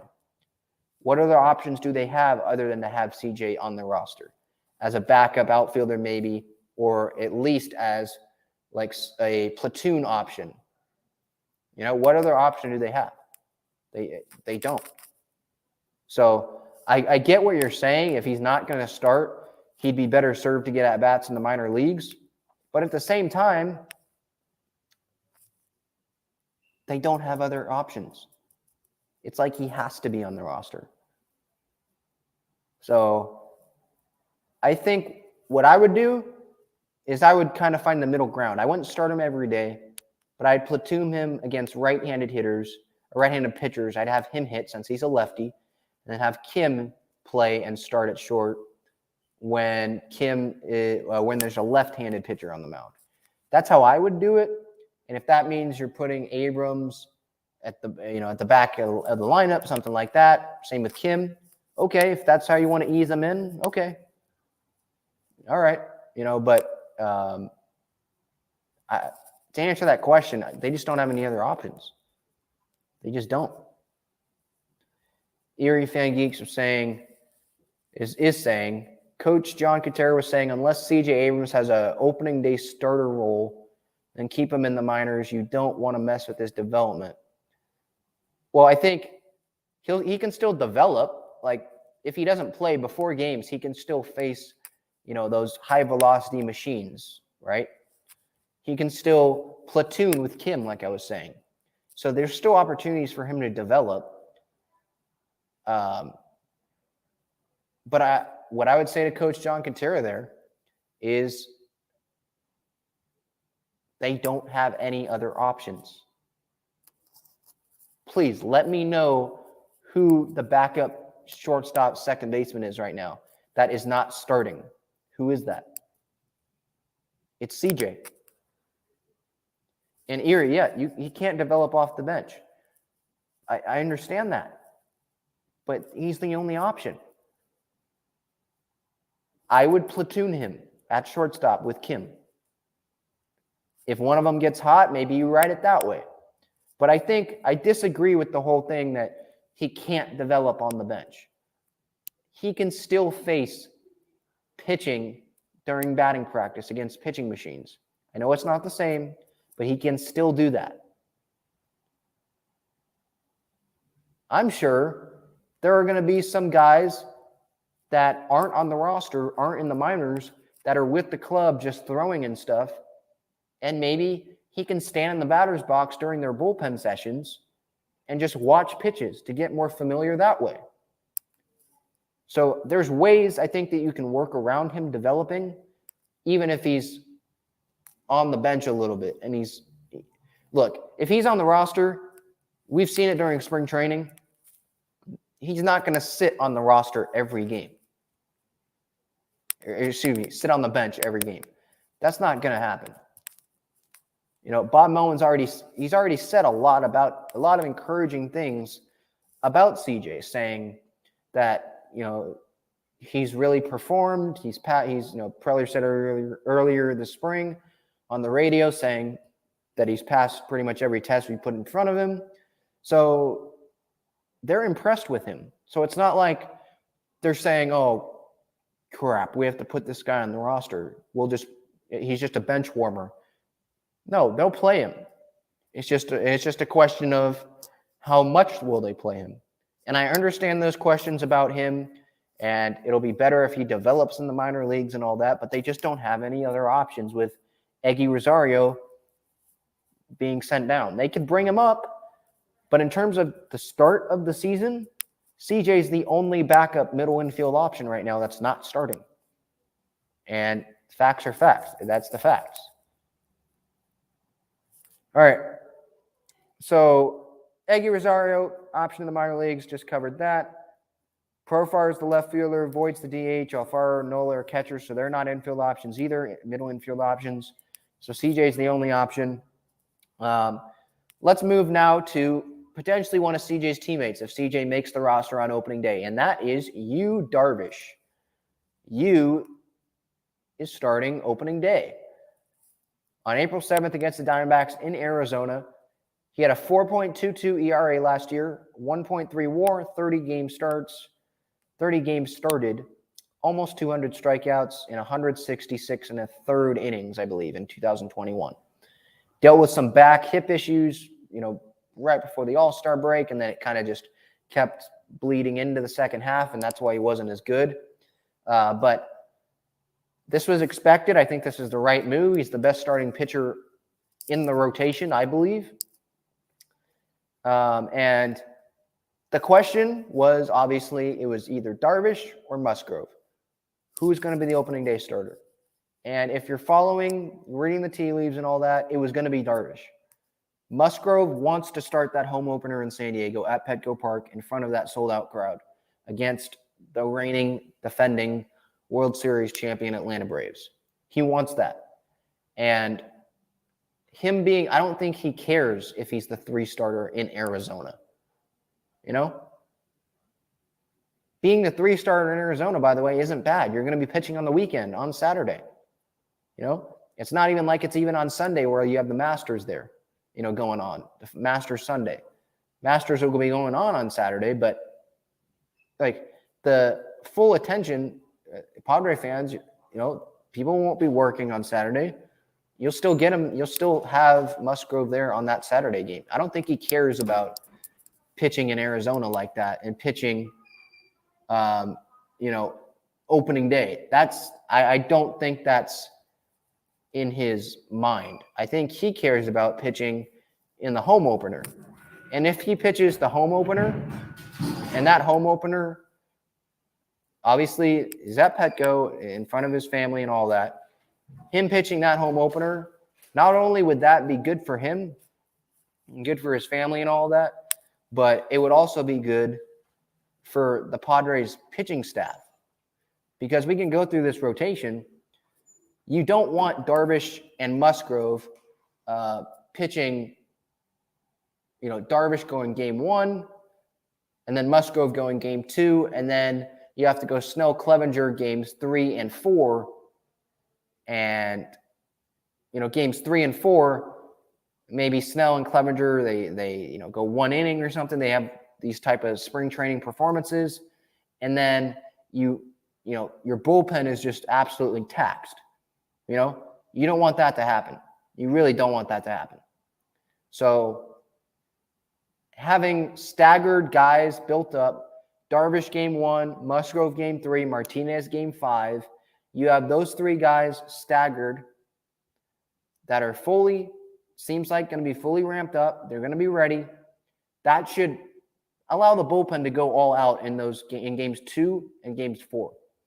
So this Darvish named opening day starter news, I don't think is a surprise.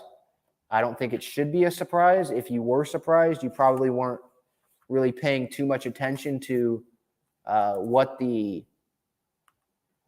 full rotation and what the Padres were really saying. So that would be what I would say about the whole Yu Darvish thing. Sorry, I'm in my campus dorm lounge and the lights turned off on me. But give me your thoughts on Darvish starting on opening day. Do you like it?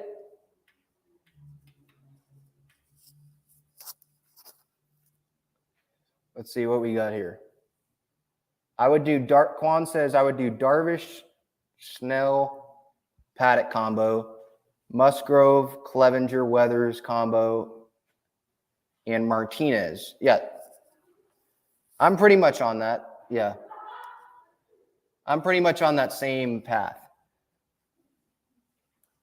I think, to be honest, I think Clevenger would be the one that would start game 2. Maybe have the Clevenger Weathers situation. But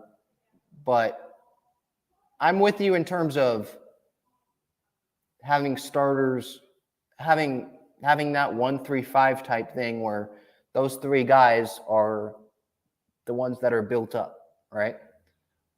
And so you can have those bullpen days, the second and fourth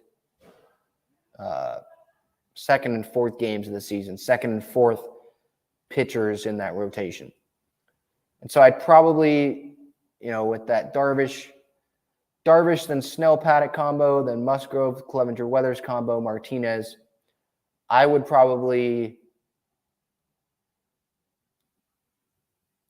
I'd probably go Clevenger game 2, that combo, just because of the timing, right? Just because of the timing. It seems like Clevenger's a little more built up than Snell. I don't know if that'll matter in their decision-making, because if they're just going to piggyback, but we'll see. Eldest San Diego, I'm as big a Talking Friar fan as any. Appreciate you, man. I appreciate you. Tell your friends, again, anyone watching, subscribe to the YouTube channel here. Trying to get me up to those 1,000 subscribers. So those people that want the super chats can definitely do that. Again, if you're listening on podcasts, Apple Podcasts, Spotify, I appreciate it as well. If you're watching on replay, obviously, I appreciate it as well. And I just love, giving this content out to you guys. JD's third says, no one taking the San Diego rotation seriously because of last year's collapse. Questions around you, Darvish, Blake Snell, and Clevenger, their health and their production. Those are the questions around them. I'm not so much, use production. I don't think there's a question about use production. I don't think there's a question about Snell's, I guess there's a question about Snell's health and production. I was going to say there wasn't really a question about Snell's health because last year was the groin injury. Like it didn't have anything to do with like his arm or anything. But I guess you could say that. And then Clevenger, I guess with his last spring training start, and then, his health, I guess health and production is. But I think they should still take their rotation seriously. Like if you go around the rotations around the league, like the Dodgers, for example, they're taking their rotation seriously. I'm sorry, the last time I checked, they had a lot of questions. Dustin May's coming off Tommy John surgery. Andrew Heaney sucked for the Yankees last year in terms of production. Right? What will Tyler Anderson do now that he's on a contender? Clayton Kershaw. He's getting older. There's no questions there. What happens if Walker Buehler gets hurt? What happens? He's one of the best starters in the league, but then what happens there? With the Astros, Justin Verlander is coming off that big injury. And what do they have after him? The Yankees. They have Garrett Cole, who's come up small in the postseason. So there's production questions. Yankees fans, my goodness, they have a lot of questions with Garrett Cole in terms of big games. They have Severino already dealing with injuries.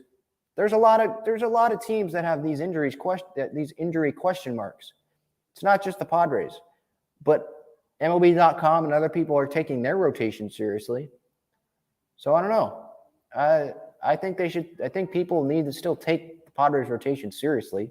And then if injuries happen or if production doesn't happen during the season, okay, then maybe you can not take it as seriously. Omar says, Darvish, Musgrove, Clevenger, Snell, Martinez / Gore, Lamet closer. I think Lamet could be the closer at some point. I think I don't agree with you having Darvish and then Joe Musgrove 1-2. I think it should be Musgrove 3 because I think if you're going to think from the Padre perspective, they want Musgrove starting the home opener, and they don't want to have that situation having Clevenger and Snell pitching back-to-back days when they're both not built up. They're both not ramped up. And then Gore, I don't think Gore is going to make the roster. I'm more confident in Abrams making the roster over Gore, to be quite honest. Because there's just more options. There's literally no backup middle infield options right now. Abrams is the option. Where with Gore, there are options. There's more options. They have Weathers. They have Paddock. They have Martinez for that fifth spot, right? Stammen can still Stammen, Chris Matt, Pierce Johnson started, I think, a game last year. So they still have last resort. They still have, first resort after Martinez. They still have those type of options. Where with Abrams in the infield, that's not the case. All right. One quick note here. Jake Peavy and Cameron Maybin are analysts for MLB Network now. Maybin, former Padre. Peavy, former Padre, obviously won the Cy Young pitching Triple Crown in 2007. It was absolutely phenomenal. So it seems like they're going to be analysts for MLB Network now, just on the desk, kind of like Dan Plesac and those guys. But the reason I bring that up is because maybe you guys might think there's something funny here, but there is a funny story that I was listening to the radio here, Ben and Woods, 97.3 The Fan, earlier this morning. And they were talking about how, when Jake Peavy was pitching during his career, there's, these players, they have, these pregame rituals, right? Whether it's, putting on, I've heard some players putting on like socks a certain way or putting on one sock before the other. Just their superstition. They have superstitions. But with Jake Peavy, I think it was a little different. Like it extended beyond just being a little superstitious. It kind of went into, I think, the area of maybe this is a little much, Jake. On Ben and Woods this morning, Woodsy was talking about how at fantasy camp, I think Trevor Hoffman was telling him a story about how Jake Peavy prior to games would put icy hot on his nuts. And that would be there like for 14, 15 hours. And so he'd be pissed off when the ice, because he'd be feeling it his whole start and before his start. And so all those mad and cussing and just pissed off, it seemed like, when he was pitching, that it seems like maybe that was part of the reason why. It wasn't just him and that's his attitude. He was just, maybe that was why. He had icy hot on his balls. Like, maybe that's why. So that made me crack up as I was walking around this morning, and it was like, really? Wow. Like, that makes me think, like, does Mad Bum have icy hot on his nuts? Does, how about Max Scherzer, right? He seems pissed off all the time. Does he have icy hot on his nuts? Who are the other pitchers that seem like, does Clevenger, with his windup, he seems like he's moving all the time in big windups. So it was a funny story. Omar here says, LOL, no wonder he was pitching heaters. No wonder Jake Peavy was pitching heaters. Yeah. Dude, I think he was just pissed off. Like, maybe sometimes he wasn't pitching as well as he wanted to, but other times, I mean, his balls were burning is what it seems like. This is unrelated to that, but Elda San Diego says we should make Kim a catcher. What are you talking about, dude? Really? Kim a catcher? We have 4 catchers, dude. Who's going to play shortstop if you're going to put Abrams there and then you don't have any more backups? Why would you? Yeah, okay. That's a little off the wall there. Yeah. No thanks. Let's move on from that. There's no point in even discussing that. Let's see here. Let's move to Thursday's game here, which wasn't great for Blake Snell, was not great for the Padres as a whole. Their defense was trash. Padres lost by 6 runs to the Diamondbacks, 8-2. Aaron Northcraft got hurt after he relieved Snell. And Snell's first inning, Snell only went an inning and a third. Gave up 2 earned runs, 3 runs in total, 2 hits. He walked 4 guys and didn't strike out any. So no swing and miss stuff. First inning, he issued 3 walks in the first inning. Great start. 2 lineouts, caught stealing, which saved him by Alfaro, threw the runner out. Took him 26 pitches to get through the first inning. Walked 3 guys. And then, let's see here. He was pulled 1 out into the third inning.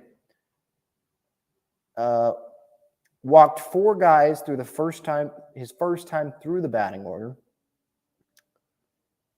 He threw 45 pitches in total. 25 of them were balls. So 55% of his pitches were balls. That's not good. Not good at all. 1 single, 1 double he also allowed. And before we get into what this means and comparing kind of this start to Clevenger and how they both struggled their first time out, for the YouTube audience, here is this breakdown, visual breakdown. In the podcast audience, I encourage you to go look at this on my Twitter account, @TalkingFriars. @TalkingFriars on Instagram, @TalkingFriars on TikTok, and then Talking Friars YouTube channel. Hit that subscribe button. Here's the visual breakdown. The 4 walks of Blake Snell. So as you can see for the YouTube audience here, the top of the picture is where Jorge Alfaro wanted the pitch. The bottom is where it ended up, where Blake ended up throwing it. And it wasn't great. Dalton Varsho, leadoff batter of the game. Wants it middle, it ends up down and away in the dirt. Here's the second walk to Christian Walker. Wants it pretty much middle of the plate, ends up down and in into the dirt. Here's the third batter to Matt Davidson. Wanted it down the middle essentially, and down and in to Matt Davidson into the dirt. First 3 walks were down and in the dirt when they were supposed to be over the plate. Fourth walk, Alfaro again, pretty much over the plate where he wants it, over the middle of the plate. And Snell this time ends up missing arm side way up and out. So first 3 walks were down and in into the dirt, and then the fourth walk was way up and out. So he was just wild, period. And it seemed like at the, his first, that definitely the first inning, he was really yanking stuff and just missing down. Diamondbacks hitter, just no swing and miss stuff today. Didn't strike out anyone. And he was supposed to go like 3 innings, I think, today. And he ends up going an inning and a third. So this obviously is not what you want if you're Blake Snell here. And this is not a good look for him at all. It would be one thing if he was built up and this was his second start of spring or something, and he had a clunker, okay, whatever. Musgrove's had to grind through some spring training starts this year, but no one's worried about that. It's totally different with Snell. It's totally different. It's not even close. Snell is different from Clevenger, too. Snell's not even built up. He's admitted it. It doesn't even seem like he's worried about it. And I've tried to go with the optimistic viewpoint. That just say, you know what? He knows what he's doing. This could be a positive, right? You could give Paddock and Weathers some piggyback opportunities. Keep Snell more healthy. He can have the innings later in the year, that sort of thing. But that's my viewpoint. If Snell's pitching good, if he's doing this sort of stuff, where he's walking 4 guys in an inning and a third and not striking out anyone, that's a problem. Now, all of a sudden, I can't have a positive, optimistic viewpoint about it. I can't. Because Blake Snell's supposed to be the second best starter in this rotation. I know Musgrove is right now, but, essentially that's what you want. That's why you traded for him. Before last year, he was lined up as the second starter, with Musgrove as the third. And, comparing his situation to the Clevenger situation, Clevenger, I can't overreact to him. It's one spring training start. It's been forever since he's pitched against big league competition in an actual game. It's been forever. Okay, I'm not going to, and 8 runs is a lot. I know.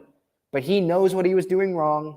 He knows, that he was just late. His mechanics weren't there, whatever. Okay, let's hope that he doesn't do that again the next start. But with Snell, back to Clevenger. Clevenger's been working his butt off. He was throwing all offseason, posting on social media, throwing with Musgrove, in Poway and stuff. He was posting it. He was throwing. Snell took a break, and I don't want to blame him for taking a break because we didn't know when the lockout was going to end. But it seems like he didn't just take a week or two of a break. It seems like he took more than that. And to my knowledge, he hasn't, been specific with how much time he's taken off. But at the same time, this is not a good look. When you give up 4 walks in an inning and a third, and you already know that you're going to be behind, and you don't sound worried about it at all. You're saying, just trust me. It's hard to trust you. It really is hard to trust you when the look that Padre fans are getting, that the baseball world is getting, is that you were not ready for spring training, and you think that you didn't have to work hard like Clevenger did and Musgrove and Darvish this offseason and throwing consistently, and you thought you were just going to be ready.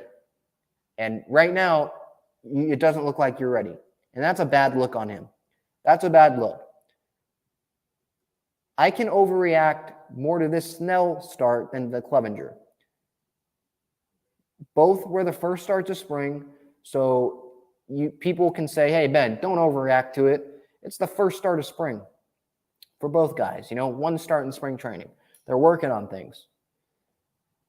Well, I'm sorry. If you're working on things, you can still make an adjustment, right, in the first inning instead of walking 3 guys in the first inning and continuing to miss down and in. Can't you make an adjustment? And it's fine if you're working on things, but it's not a good look when, let's say you're working on things when there's only a week to go left before, the regular season starts.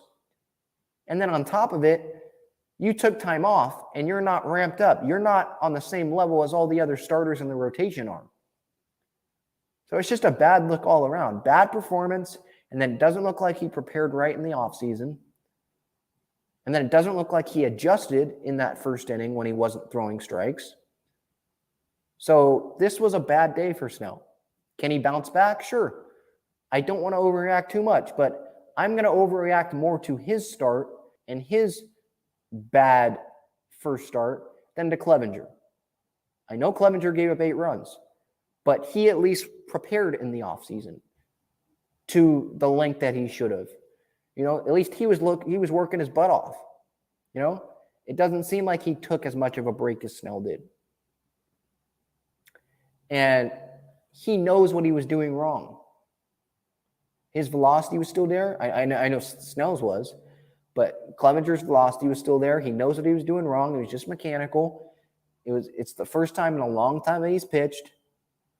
Where Snell, it just doesn't seem like he wanted it and wanted to be ready and had the desire and the goal of, I'm going to be ready to pitch on April 8th or whenever, as much as Clevenger did. So I'm going to get on Snell more than Clevenger. But again, they're both just one start, so hopefully both of them turn it around. Obviously, this is a Padre podcast YouTube show. I'm a diehard Padre fan, family has season tickets. I've been through it a million times. I want everyone on this team to do well. I want Eric Hosmer to do well. I want Will Myers to do well. He's one of my favorite players. I want to win a World Series this year with Myers in a Padre uniform. I want everyone to do well. I want to be wrong about Snell not looking ready. I want to be wrong about Hosmer not going to be able to contribute a lot to this team, right? I want to be wrong about saying that Nick Martinez was an overpay. I want to be wrong about saying Ha-Seong Kim seems like an overpay and that the Jerkson Profar contract was a dumb overpay. I want to be wrong about that because that means that the Padres are winning, and that these players are really helping them win. But it just was not a good start for Snell today. And let's see if any of you have your thoughts here in the comments about Snell. Let's see. Zach says, some issues for Snell, breaking ball not working, fastball looked okay. Can't find the strike zone, walking guys, wild pitches, just doesn't give you the confidence. Doesn't give you confidence in this guy. Yeah, and that's what I kind of said. Yeah, it's just, I broke down, like, if hopefully you saw, just where the pitches were, the location just didn't adjust in that first inning. And so, yeah, it's hard. It's not a good look for him. Not a good look. Will Myers struck out 3 times, Will Myers struck out on 3 straight fastballs down the middle in a 3-0 count. Yeah, I saw that. They weren't down the middle. They were up in the zone, I think a couple of those. But, yeah, not a good look. But doesn't want to be an SD? Come on. You're just the ultimate Will Myers hater. A few weeks ago, that Nelson Cruz episode, you were talking about how you were like hating on Will Myers for no reason and saying that you could hit big league pitching better than Myers and stuff like that. Come on, dude. You're just being a hater. It's spring training. Would he swing at a 3-0 pitch like that during the season? No, I don't think he would. But it's spring training. You don't travel to Arizona in spring training. You don't travel to other ballparks, visiting Arizona ballparks in spring training to watch 4 balls go jog to first. You're trying to face pitching and get swings in and get timing down. So the results of him doing that doesn't say that he doesn't want to be in San Diego. What are you talking about? He's never demanded a trade. It's not like it's been the NBA where you're saying, I want out. No. He's actually been more professional than Eric Hosmer and saying, trades are going to happen. I'm just going to go play. I want to stay here. I've been in trade rumors all the time, whatever. It's a part of the game. He's handling it better. He wants to be here. I don't get where you're getting that. Let's see here.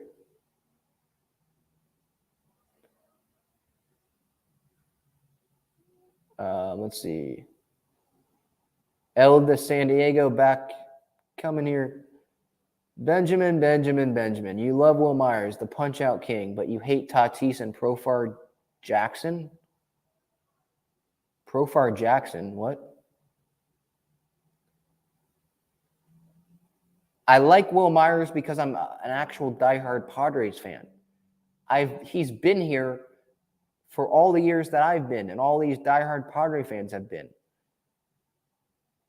I've been to so many, I can't tell you how many Sunday games I've been there with my mom sitting there in the stands in the upper deck during these Sunday games, watching Will Myers in 2017 and 2018 strike out 3-4 times a game and just go walking right back to the dugout. He's been through some rough times. We've been through a lot of losing seasons and rough times. And so I like Will. I think he can help the team this year. And it's almost like we don't have any other option because our outfield depth is like nothing. He is the right fielder. He's going to play. We need him to play. And so, and then getting back to that, I don't think it's as much as me like loving Will Myers, the player. I think it's more of me wanting to see the team win with him in this last year. I think that's more of where I'm coming from with that. Let's see. Moving to next comment here. Snell will be an all-star. If he does, can we see a Snell poster in the background? I don't know about that. I mean, I think Snell can be, but I think it will hurt him that he's not going to be a starter at the beginning of the season. Like, he might start games, but he's not going to start the amount of innings as like Darvish or Musgrove or Scherzer or DeGrom or Wheeler or Nola or Buehler, guys like that. So that will lead him to a disadvantage. So if I would to predict right now, I wouldn't say that he's an all-star. I definitely wouldn't say that. All right, let's move to the rest of this game here. First off here, back to some people overreacting, right? The overreaction kings on Twitter that have these weird usernames and they don't want to identify themselves and they don't want to hold themselves accountable. They just want to reply to people that actually have like legitimate, do their research and do good opinions and do actual visual breakdowns like I do. They just want to, spout their opinion when they really don't know what they're talking about. And this is one of them. At RonIn2421, RON@RONIN2421. He replied to me on Twitter saying today that the Padres should include Blake Snell in a Bryan Reynolds deal and that Blake can still play video games in Pittsburgh. The only thing that he got right in that is that he can still play video games in Pittsburgh. Okay, yeah, he can. But guess what? Really? You're going to include Snell in a Bryan Reynolds deal just because he sucked in the first game of spring training? Look, I'm not happy with Snell right now. I don't really like that he's not fully ramped up and ready for the season, at the start of the season like Darvish and like Musgrove are. But at the same time, I still saw how he pitched in August and into September last year before the injury at Dodger Stadium. If we can get that guy, you're telling me you don't want him on your team? You have to be joking. I get recency bias. We're all victims of it to some degree, saying, he sucked today. Okay, trade him. Really? Really? Think about it. Think about what you're saying. Think about it. Okay, you want to bring Bryan Reynolds. Okay. Blake Snell is under control for this year and next year. The prime window of contention for the Padres. And by the way, you got to look at it from the other side of things too. It's not just a one-way street here. It's two sides to tango. The Pirates aren't going to want Snell because they're not going to contend this year or next year. They're not in it for this year or next year. They're one of those rebuilding teams. They want a prospect that's going to help them in the future and be there when they're going to try to win. Snell wouldn't be there when they're going to try to win because he would leave after next year. So I'm not so sure that they would do that unless they were just flippant. But I wouldn't think that the Pirates would do that. So, yeah, at Ron in 2421, how about you think about the situation before you just overreact and be reactionary to a spring training start, one bad spring training start, to a guy who's supposed – if the Padres are going to go anywhere, Blake Snell is going to pitch well. I think he has to.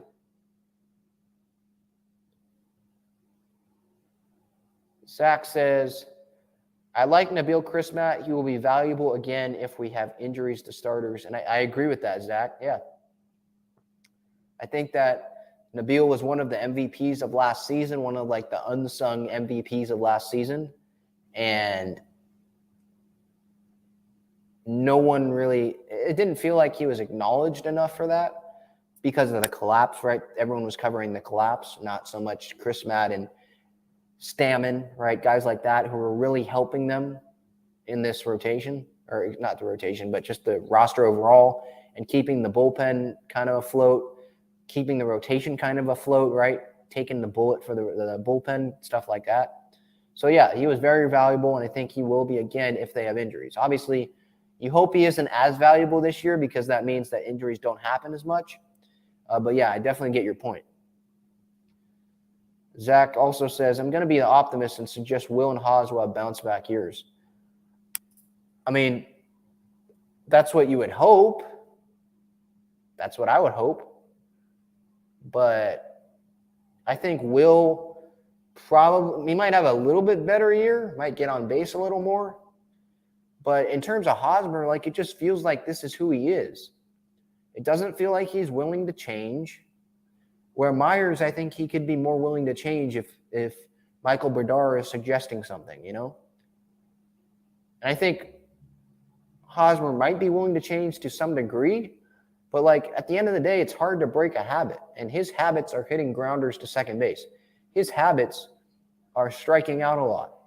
And just his habits are not being great defensively at first base ever since he's been a Padre. From the time his first year here when they were still in blue uniforms at Houston and Bregman hit a mile-high pop-up to first base, the game was supposed to be over, and Hosmer just dropped it. He didn't even drop it. The ball didn't even touch his dang glove. It went right behind him. So he's just been a disappointment, and I just don't – I'd be more in on Will having the bounce-back year than Hosmer, to be honest. But, yeah, I like you having that optimistic viewpoint. But, yeah, as for the rest of Thursday's game, again, they lost by 6. Abrams had a throwing error, and, Melvin was seen, like, almost pulling his hair out. Like, just because of Snell not pitching well and then Abrams making errors. It just was a long game, I think, for them. But I did want to hit some positives here. Lamet went 1-2-3 on a day's rest, so that's big, right? He's going to be in the bullpen. And I think eventually they would want Lamet to be the closer because he has that fastball and then the slider, right? The 2-pitch kind of combination. And so he knows what role he's going to have and keep him healthy that way. But I think it's smart to ease him in, kind of like this. Pitch him every other day, then try to pitch him back-to-back days. If that goes well, maybe go back-to-back-to-back days, and that third day in a row is like to 1 or 2 batters instead of 3, 4, 5 batters, something like that. But having a 1-2-3 inning today on only 1 day's rest is big. I think that's really good for him because that means that he's showing that he's healthy. And this is what most relievers are going to have to do during the season is they're going to have to, pitch. They're going to have to pitch back-to-back days, quite frankly, but they're going to have to pitch every other day most of the time, right? So Lamet, that was good there. Paddock today, after Lamet, I believe, 3 innings. I like what I saw out of him. Gave up 1 earned run, 4 hits, struck out 4, only walked 1, 63 pitches. So again, he's more built up than Snell is. And Paddock's not even going to be a real starter in this rotation, it would seem like. Seems like he's going to piggyback Snell, something along those lines. So would you kick around the situation of Paddock starting and not Snell to start the season?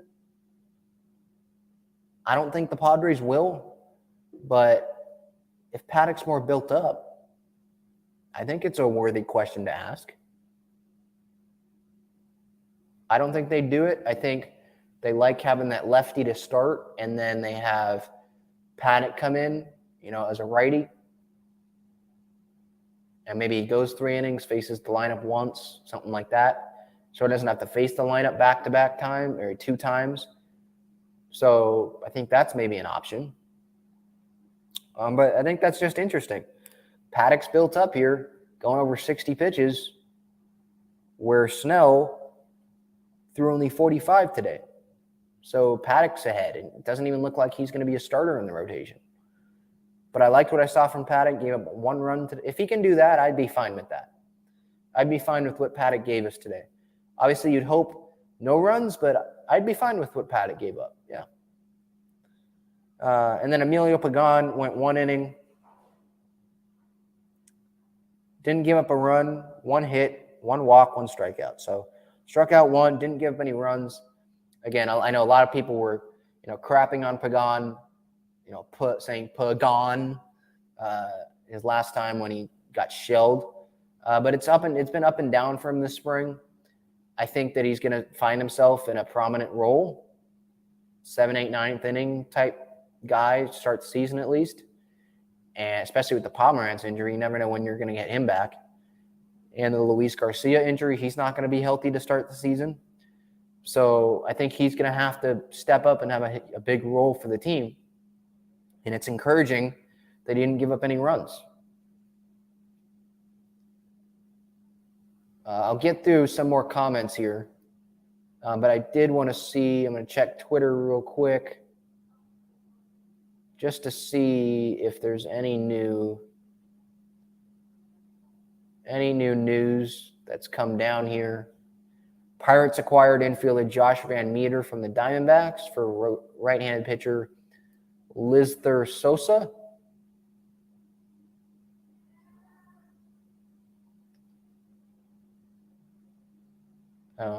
Let's see.